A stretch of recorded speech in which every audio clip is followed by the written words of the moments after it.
All right, welcome everybody to the latest Sunday interview. It's becoming quite a segment and getting a lot of positive feedback on it. So I thought I had this theme in my head for about 2 weeks. And Jason, this is because of your name, Slotted Up 503 here. So I am joined by Jason from Slotted Up 503. How are you, my friend? I am doing well. How about yourself, sir? Very well. And the name Slotted Up had me just in my head for about 2 weeks. This whole idea of slot it or slab it, with grading being such a popular trend right now. And so I just had to have you on. I couldn't get out of my head until I did. So Thanks, how are you? slots. I'm doing good. Yeah, I'm excited. The way things going now in the market. You know, it's making you think whether or not you should really send it in or not. So this is a great conversation to have. I'm excited. Absolutely. And I actually first met Jason through Gary the Casual Comic Book Guy, and Jason and his wife sent my daughter Zoe uh, the box that she did the very first unboxing video on this channel with. So it's kind of cool to have you on here now. It's going to be right near her video. So that's really cool. Nice. Yeah, Super Jessie that was her first. She had been asking, like, when am I going to get a send an AOK? And then whenever it was perfect timing, I'm like, well, here is your chance right here. You can make, because she runs a daycare. Something that she does, she loves interacting with kids. So to send her first AOK made not only your daughter's day, I'm sure, but it made my wife's day as well. Yeah, Actually made her cry. That's awesome, man. Unpacking that was just so cool watching her do it. So I appreciate that. But on the topic of slabs, you generally go through CGC or CBCS?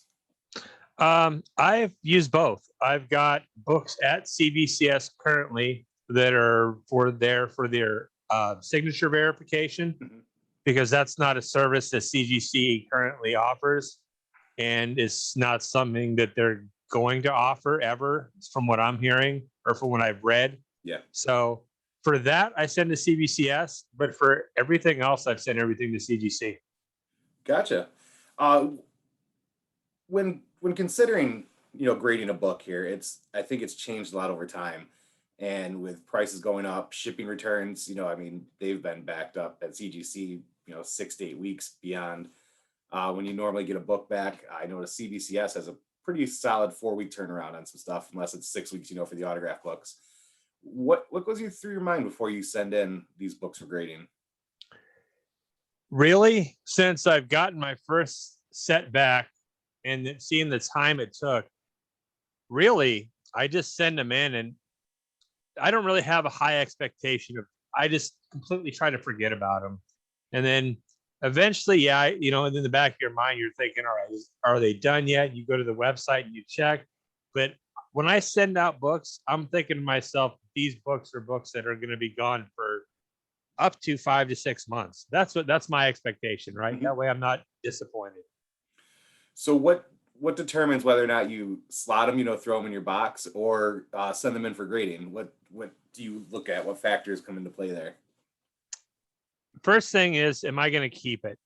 Mm-hmm. Is it something that, like, I'm not one of those people necessarily that's going to send it in because I think it's a spec book, or it might necessarily be, a super valuable book. At first, I sent them in because they had cool covers. Yeah.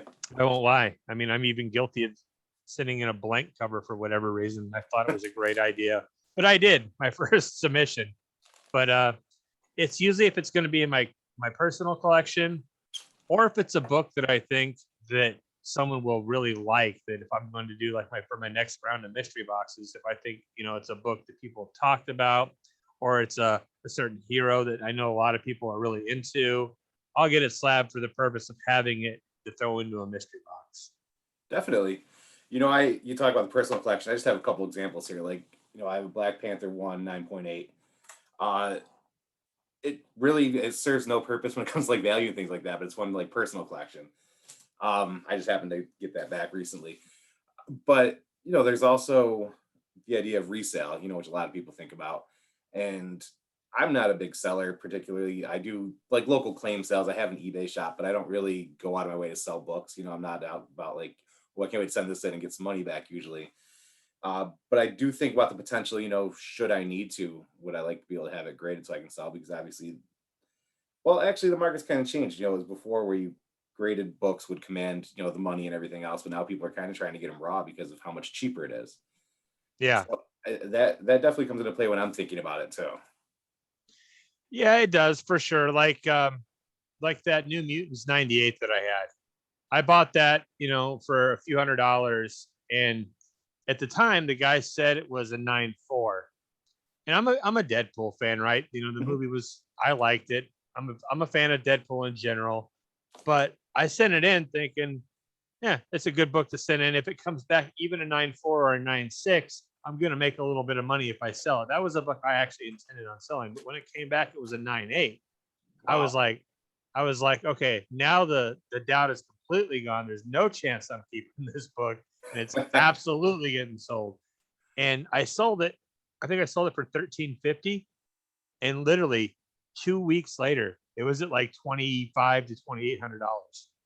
Yeah, So the market's crazy. yeah, it's always interesting to see how that goes. I had Ultimate Fallout 4. I had three of them at 9.8s. And so I was like, oh, cool, I can sell these. I'll just buy a raw one. And I actually got it to where the raw one I bought ended up being a 9.8 too. So I was like, eventually I got to just keep one of these. Which, I did plan on that. My daughter, big Miles fan, things like that. So I had to keep at least one of those. But it's been interesting. I have certain books where over the years I wouldn't have thought twice about grading them. But now with all the TV shows coming out and everything, it's, the books we never thought would be anything are now jumping. Like, look at the Vision and Scarlet Witch run, that 1 Yeah. through 12 there. I sold the whole run for $1,200. Like, never would have thought about grading them or anything. And it's Or just, look, Ninja Turtles when I was a kid, TMNT #1. I had that book as a kid, a couple of them. mhm, And I would have never thought. Now I'll be lucky if I could afford a third print. right. Do you often grade modern books or what we consider modern keys, kind of like think about a Venom 3, for experience of Null, that sort of thing? Or do you stick to mostly the classic books? If it's like, again, if it's like something for myself, that like if it's a really cool Batman cover or something, I'm kind of biased when it comes to books that I slab. If it's Batman and it's a cool cover, I don't care if it's a $20 book or a $200 book. I'll most likely send it in just because to me it's art. And my wife gives me crap sometimes about that. She's like, you know, why send it in? But to me, it's art. You hang it on the wall. You display it in the background. If it's something that I personally love, I'll send it in. It doesn't need to be a $5,000 book, whatever. It could be a $30 book. That Or tends if to be it's how I am. Punisher. Punisher too, you said? Yeah, I love Punisher. That's how I am with Scotty Young books. So if it's a Scotty Young cover, I don't care, what condition it's in. Really, it's going in. I'd rather have it graded than have it framed, because it just looks cooler to me. Speaking of But Scotty it's Young, I have yeah. three. Those are three of the books I have at CGCS. Oh, really? Yeah, King of Black #1, all signed by him, and yeah, I'm hoping they That's all come back 9.8s. I just got mine back and it was a 9.8, the number one signed by him. At Nice. first I was looking at it as an investment, but now it's just cool to have, a signed 9.8 Scotty Young. I now have a Scotty Young signature collection that I started to, where I think I have like 12 signed books from him now. And so I'm just going to kind of keep that going. Because I'm not a big fan of a lot of the modern arcs that are going on in comics, but I am a fan of some of the artists. So that's kind of keeping me interested in the current comics. Now, I know that we all have our different thought process before sending a book in. Typically, I'll look at it, I'll look at the corners, the margins, everything else. And then I start basing on like what year it came out and what do I intend to do with it. For instance, I've been slabbing pretty much every Silver X-Men book I have at this point, just because we don't know what's going to happen. So they are kind of spec books, but at the same time, it's hard to find them in quality condition anymore. And so that's been a run that I've been targeting to send in. Uh, but we also have those books. There's certain artists that are high right now, like Peach Momoko. So if I find a Peach, it's going in, that kind of thing. Because I know that maybe I'll be able to make a few bucks on that to buy some of the older keys that I'm trying to get. So that's kind of where my mind goes. I look at the condition of the book. If I don't think it's above a 9.6 and it's a modern book, it's not going in, for me personally. But if it's Silver Age and it's a 7 or above, then I tend to send it in actually. And sometimes I regret that, but I think that's a good move, but that's kind of my thought process on it. What's your thought process when it comes to all those sort of decisions to make of which ones to send in and why? I actually just got a bunch of old Silver Age books from CGC back. So my last video, all 12 centers, and excuse me, that's actually the big reason I sent them in. It's because they were just cool, classic old covers. That they came back. Not the highest grades, like fives and stuff like that, but still, I mean, sending them in preserves them at that grade, as opposed to them just sitting in a box. And if they're old books like that, I think old books are cool to get slabbed. I'm a little biased with that too. Like if they're old, I'll send them in. If I'm the same way when I look at the newer books. If I don't think it's a 9.6, I'm kind of with you on that. If I see a color breaking spine tick, or the corners are a little doggy, or just anything, I'm picky on the new books. Older Yeah. books, I'm pretty quick to send in. Whether I'm happy with like a 7 with an older book, right? A 5, depending on the age. Oh yeah. Like with those X-Men books, even if I'm trying to find one for my collection, if I find a 7 on eBay, I just usually snatch it up anyways. I'm cool with that. Yep. I just find a lot of people, especially in my comic community here, it's if it's a new hot artist or a new hot book, and they automatically see dollar signs as opposed to this is going to die down in a month.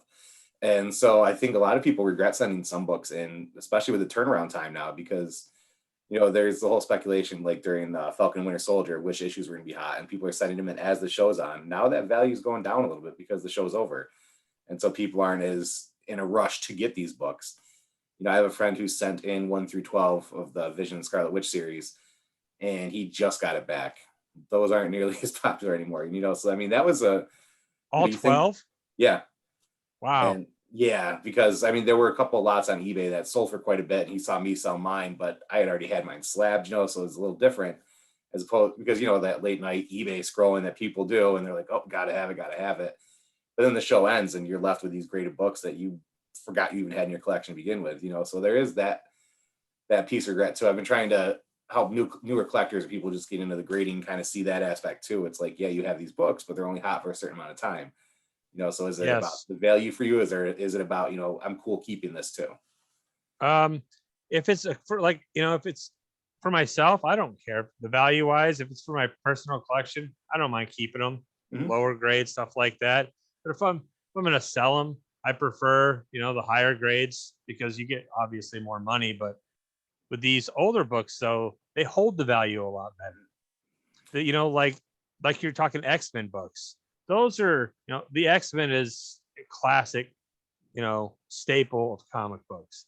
Those values, I think, are going to hold the value. Mhm. Some of these, seat of the pants books that are coming out that, like you said, the WandaVision, people get get all excited, and they think, oh, this book's going to be this, and they send it in. Then you wait 3 or 4 months for it to come back, and that book died down to nothing. Like your Yeah, X-Men books, they're not going to die down. that's what I've been trying to tell folks too recently. When asked about, should I grade this? I have a lot of friends who are now seeing what some graded books can go for. I do little raffles like 10 spots, and everybody pay for a spot, and we'll see. And I do them cheap so that people can get a lot cheaper than eBay. I do that because I know that there's this special feeling of holding a graded book, of having one. It's going to forever be in this condition, and so it's fun. And I think I have over 300 graded books at this point, just in my personal collection. Wow. But it's I'm kind of at the point now where if I'm buying older books, I try to just get them graded because I know I'm going to have to pay for it anyways. So I'm willing to pay the extra 40, $50 because it's going to save me the hassle. It's going to save me the shipping and the fee and the process. And I know exactly what I'm getting when I buy it, as opposed to buying raw and hoping for the best. And Yeah, so exactly.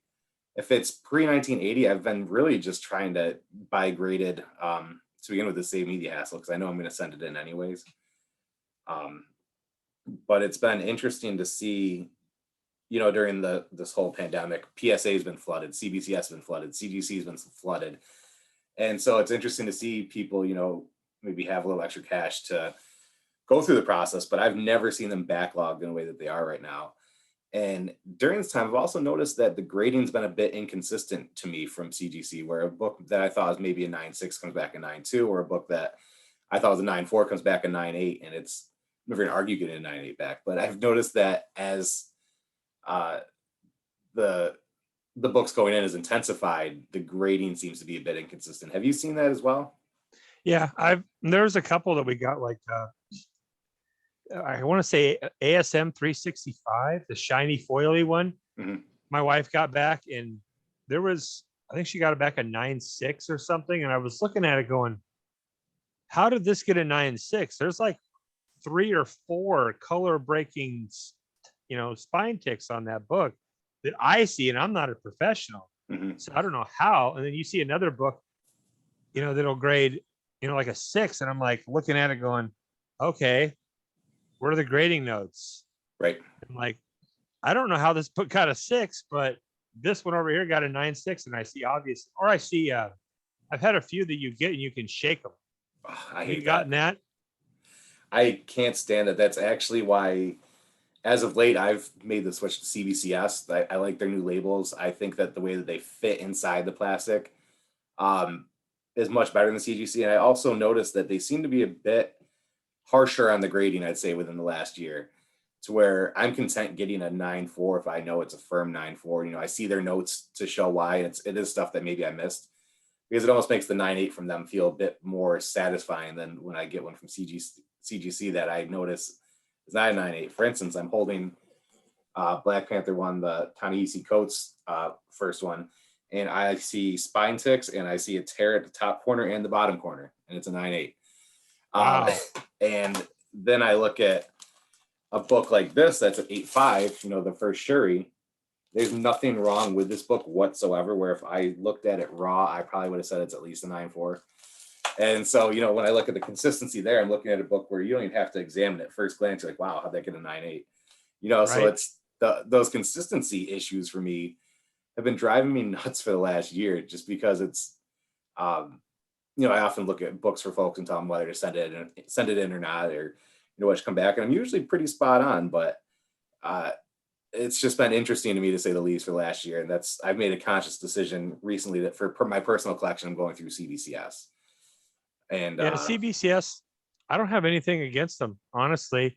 Um, I haven't seen anything wrong with them. I think they're just as good as CGC. The only difference is the market, right? People determine that, hey, CGC is the best. So that's what everyone seems to think. And most of my books at this point are CGC, Mhm. and it's not because that I think CGC is better.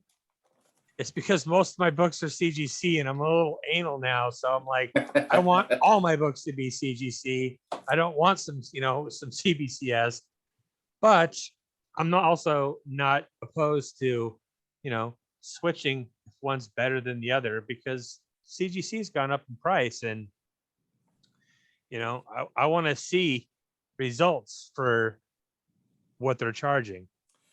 Yeah, it's I don't know where the feud came from. I actually used to be a CGC only guy, and I would look down on CBCS. And I remember I got a CBCS book in my collection. It was gifted to me. I held it as if something was wrong with it at one point. But I sent kind of just do an experiment. I sent the same book into each one of them, and I just wanted to see what it would come back at, because that's when I kind of had those questions about grading. How consistent is this?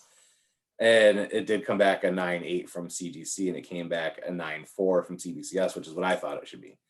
And so that's kind of where I started making those decisions. Obviously everybody's got their own thing. I don't like going through a box and seeing the labels not match, which was driving me nuts for a while. But now I have enough from CBCS where they have their own box and things like that. So, uh, and I bring it up in a comics group that I run and things like that, and I almost get laughed at for the CBCS thing, because everybody's just so conditioned with CGC.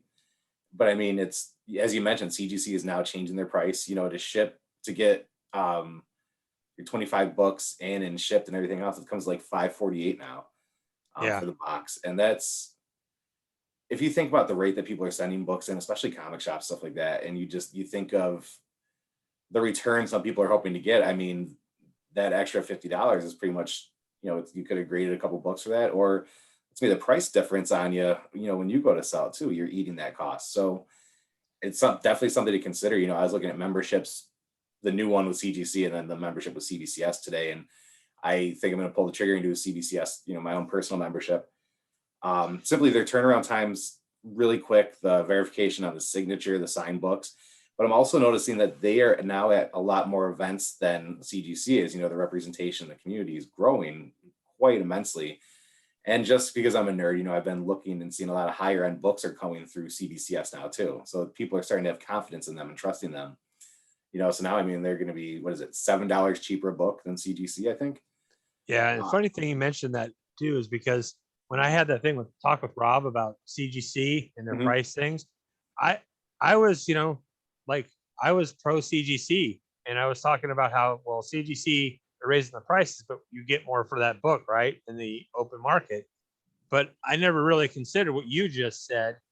By the time you get that book back, in the time frame difference, that could be a substantial difference in price too. And I never factored that in when I was thinking about it. So that's a valid point. It's something I've been, really weighing and going back and forth. I have a couple, I buy long boxes with some people, we talk about like the grading and stuff like that. And, if you're looking to make your money back and you get half the time, CBCS is starting to get a bit more notoriety because they aren't making people wait 8, 9 weeks to get these books back. And they're actually, out there saying, hey, come to us, here's why. And they're backing it up, whereas CGC is now sending, notes to customers saying, please be advised that you're going to wait longer. Please be patient with us, that kind of stuff. And I get it. I get that it's hotter. I get that they had to hire more staff, but then they raised prices on us amidst all of this, amidst all the criticism. And that to me is almost a slap in the face. Sort of is a little bit, yeah. But I mean, it's cost to run business a little Yeah. bit. I get it, but I just want to see that. I want to see the quality control get better, like you said. The consistency that's got to get better. If you're going to charge us more, let us see what the money's actually going towards. Yeah. Let's see improvement. Because if you're not, CBCS really is really close to being right on that same level. Yeah. And, especially with them doing the signature, I think that's a big component too, because then you can send a signed book in with your other books that you're doing. And yeah, I think it's $52 for a signed book now. Is that what it is? Yeah. 50 or 52, but 50-ish dollars. I don't know the exact number, but it's right around $50. and you're able to just add that into the box, with your normal books, and you can get them all back, and you just wait 6 weeks, but it's going to be 6 weeks. That's perfect. And I like the clockwork. I put it on my calendar. I know exactly when I'll get them back. And that for me, I do a lot of speculation and, talk on the podcast about books that might be hot, things like that. And so for me, I send those in early, but if I'm not going to get them back when I'm trying to sell them, I have certain things I've sat on for a while, and if I'm going to miss the height, then I'm not going to take that hit. I'm just going to post it raw at this point. It's been an interesting thing to think about over the last year when everybody's just sending in books in waves. Yeah, it's been a crazy last 12 months for sure in the comic book world. Yeah. So with my concept of slot it or slab it, I think that there are a few things that cause me to just slot a book, just leave it in my box. One is if it's for my personal collection and I don't care what condition it's in because I just want to keep rereading it, it's obviously not going to go in. If it's a modern book, it's not above a 9.4, it's not going in. I wasn't sending signed books in before because I thought it was kind of cool. I just throw them in a frame, but now I'm trying to preserve them. We see a lot of greats, come and go. And so I'd rather have somebody's work, especially if I got to meet them when they signed it. Yeah. I'd rather have that graded at this point. To me, it's more personal. I want to preserve it like that as opposed to just sticking it in a frame on the wall. And then there's the piece too, where is it going to be worth it if I slab it? If it's not a book I particularly care about, not something that I really, I have a box there for my daughter too, for Zoe of, graded books for her for the future. And that has like an Ultimate Fallout 4 in there. It has the first Kamala Khan in there, like the books that'll be of great value when she's older and she can sell it. But then there's also the books of, is the money I'm about to spend on grading really going to give me that much more of a return, or should I just sell it and let somebody else worry about grading it? And so those are my main factors, for whether I slot it or slab it. And, I think you kind of talked along those lines, but what is another reason that you might have for keeping one just in your box as opposed to sending it out? A lot of the books, first thing, one of the biggest reasons they get slotted is I haven't exactly organized them.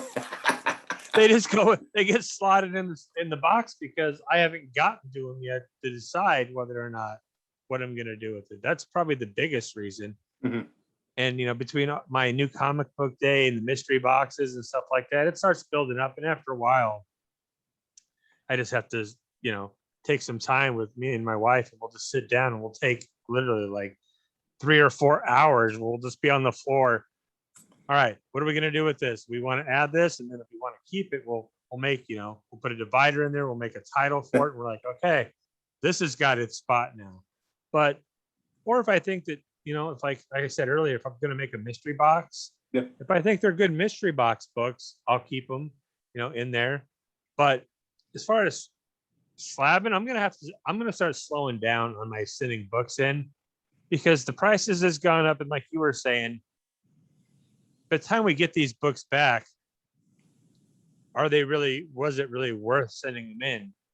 And I've been on a kick of, it's just cool to get slab books back. Yeah, I've got a bunch of slabs back, and then I get them and I'm like, well, what did I send that book in for? And I've found myself coming across a lot of those in the last couple of boxes, and I'm like, okay, well, now I need to really think what is going to get sent in. So if it's like some of my big books, they get put in a little box, or like I got some books that I got at CGC right now, or Eastman finally signed. Mhm. So hopefully I'll get those back, depending on the artist and the writers too. If there's like like Eastman was big, I tried to find as many books as I could to send off to that one. Oh yeah. So Oh, definitely. You talk about sitting with your wife organizing, and I wish I had that experience at home, because I just they're in my stacks, and I just get to look for my wife of what the hell are you doing on our floor today? That's really cool. I had to start the year, I had an entire short box of books that I planned to grade, and I will now be spending the next week really making a decision on what goes on and what doesn't at this point, with the price increases and things like that. I had over 100 books I was about to send in. I think I'm going to bring it down to about 25. I have 60 that are out right now. And, I think that's enough for the year. I have a few that definitely need to go in for my personal collection, for my daughter's collection, that I'm hoping to get back by her birthday. And other than that, I'm just going to put that box in my closet. And, if I think about it next year that I need to send something in, cool. And if not, then maybe it didn't really need to go out. yeah, I mean, I'm the same way. I've got like that Spider-Man booth boxes. Oh yeah. I've got like 5 or 6 of those full of books. At one point I told my wife, here, put that in the box, we're sending that in. So now we got like 5 or 6 of those full of books, and we're both looking at each other going, after, because I'm like you, I've got 68 books total between CGC and CBS. Mm-hmm. And that is not cheap. No. It's not cheap at all. And I wish I wish actually that's another thing that I like about CBCS. CBCS charges you immediately. Mm-hmm. Like, they get your books. All right, this is what it's going to cost to be pressed, cleaned, and graded. Boom, they charge you. CGC, I have books that were sent in November and December that are still waiting to come back to me. That like they were set there for like 2 months before they decided to charge me for the pressing. And then like a month later, they charged me for the grading. Just take our money. Right, exactly. Now you bring up pressing. Do you typically press the books that you're sending in? I've sent everything that I've sent in thus far has been pressed at the facility I'm sending it to.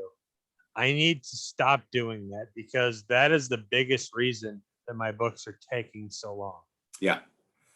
We have, through my local comic book shop, we have a presser who, it's really cheap to do that. And then I also have a friend who has really become a master with the press. So I didn't used to press them before going in, but, for some of these that you could have them pressed to a 9.8, you could go from 9.2 to 9.6. I've seen it done.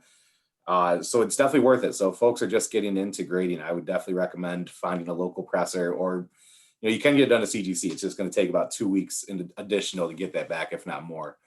For sure. Yeah, it's a mess. And I know you're a busy guy. You got a lot of shows. I'm happy that you fit me in today. I want to talk more about these mystery boxes that you put together. How can people find you? Where can they get them from you? God, my first interaction where you just built me a mystery box just on what I was into, man. That was really cool. I don't do a lot of mystery boxes, but I have one coming up here, I'd say next month or so. But I've had people reach out to me and ask me, hey, now this is what I like. Can you build me a mystery box?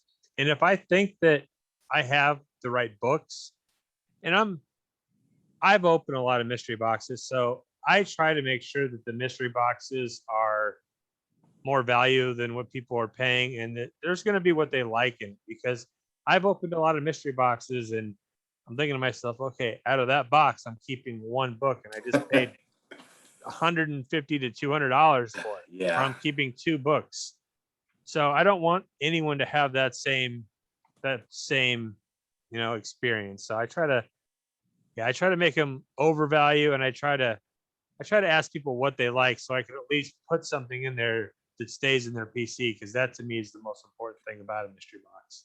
Yeah, it was interesting because the mystery box I got from you was the first time where I was looking through it. And I said, "Oh, I'm actually keeping all these." Normally as I'm going through a mystery box, I have an AOK pile I start, a sub pile I start, a donate to like a local school pile I start. But with yours, I was able to find a home for it in all my boxes. Yep. And it's easy to reach out to me. I'm SlotItUp503 on Instagram. I respond quick for the most part. So it's And easy to get a hold of me. if you're looking through various social media sites, you are on quite a few things, my friend. It's funny because the whole Slotted Up thing, I used to joke when I first made the name and the email back in the day when I first moved to Las Vegas, because that's where it came from. Because if you've ever been to Las Vegas, you see the word slot everywhere you go. So when I moved there, I'm like, slotted up. So I used to make a joke with my friend. I go, one day I'm gonna make that that phrase famous. You watch. So that's what I made my YouTube channel. Not that I'm anywhere near famous, but it's funny to see slotted up on any social media for me. Definitely. And make sure to follow this man on Instagram, on YouTube. It's you're one of the cool ones in the community, one of the one of the greats in the community. It's really cool to see all the interactions take place. I've seen a new presence on YouTube through a lot of channels, including yours and Gary's, where it's just about positivity and collecting. It's not about, that's all it's about. It's not about the speculations coming up where I'm right, you're wrong, or anything like that. It's just simply loving comics, talking comics, and just nerding out. And it's been refreshing to watch. I appreciate it. I try to be. I get made fun of every now and then. People telling me that I love everything, but dude, when you're an adult and you're buying boxes with comic books in them, I'm just a big kid, and whenever I was a kid, I was thrilled to death to get any comic book. So as a grown adult, just because I like Batman more than everybody else doesn't mean that I'm not super excited to receive those books. Yeah. Oh yeah, absolutely. I love unwrapping a smile all the time. I know you have a few things to shoot today. I was wondering if you have any last minute plugs as we wind down here. I got Rigged that comes up tonight at 4:30 Pacific Standard, 7:30 your time, and I'll actually be giving away here. I'll just grab it right now. Actually, this is one of the golden or silver age books that I got back. I'll be giving nice. this away. Beautiful. And to the live audience today. So that's awesome. It'll be Mark from Legion of Comics versus Chris the Comic Vet. Two very, very smart guys. So I'm expecting a barn burner. I love it. So you got Rigged, you got your channel, you got your IG. My man, it's been a pleasure. I hope to do more features in the future. Really happy Gary hooked us up together, but I think this was a fun topic to cover, a fun conversation to have in a time when grading is just at its all-time high. It is, right? And in many ways. Yeah. Price and quantity people are sitting in. It's crazy how many Absolutely. people are sitting in books. Absolutely. Well, Jason, I think this was pretty fun. I think it was, a different concept, two different minds of how and when to send books in. So hopefully people enjoy it. I know they'll have a different takeaway. So in the comment section, share your thoughts why you keep something in your personal collections as opposed to sending it in. And Jason, let's look to get together in the future, my friend. Absolutely. I appreciate it. It was a blast, and it was an honor to be on your show here. Thank you. Much appreciated. Thank you.